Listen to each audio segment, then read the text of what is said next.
Assalamualaikum warahmatullahi wabarakatuh. Perkenalkan, nama saya Sabari dengan nomor NPM 2010 3160 2011 71 dengan membawakan materi yang berjudul aset tetap.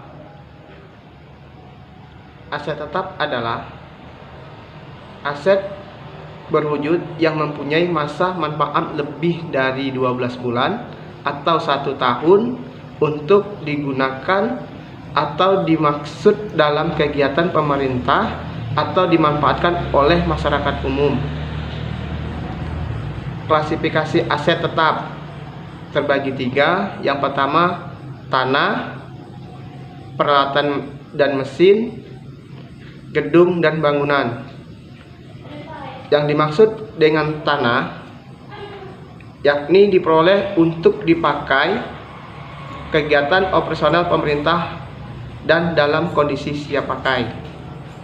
Peralatan dan mesin yakni mencakup mesin-mesin dan kendaraan bermotor, alat elektronik, inventaris kantor.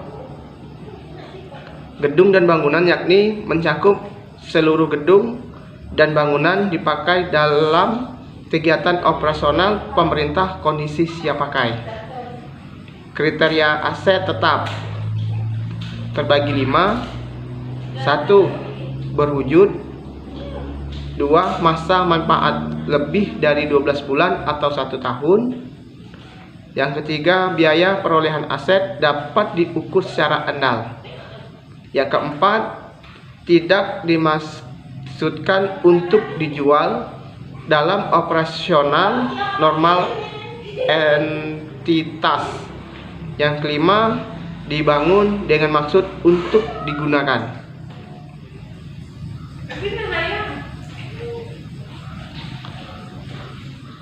Aset dimiliki untuk digunakan, operasional, dan bukan untuk dijual. Aset memiliki masa umur manfaat yang panjang dan biasanya disusutkan. Aset memiliki substansi fisik. Relevansi aset tetap laporan keuangan. 1. Neraca keuangan yakni perusahaan lebih memilih mencatat biaya sebagai aset pada neraca daripada menaruhnya pada laporan laba rugi.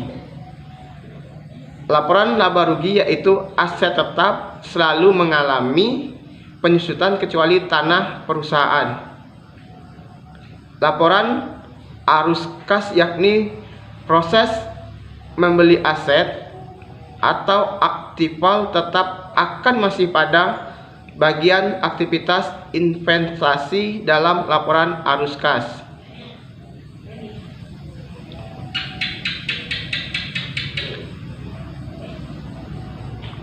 Perolehan aset tetap dan cara mencatatnya. Yang pertama, pembelian tunai. Yang kedua, pembelian kredit. Yang ketiga, ditukar dengan surat berharga. Yang keempat, ditukar dengan aset tetap lain yang serupa. Yang kelima, diperoleh dari hadiah atau donasi. Yang keenam, perolehan aset melalui pembuatan sendiri. Nah, di sini akan saya jelaskan. Yang pertama, pembelian tunai adalah aset tetap yang diperoleh dari pembelian tunai dicatat dalam pembukuan dengan jumlah sebesar uang yang dikeluarkan. Yang kedua, pembelian kredit yakni apabila aset tetap diperoleh dari pembelian kredit, maka dalam harga perolehannya tidak boleh termasuk bunga.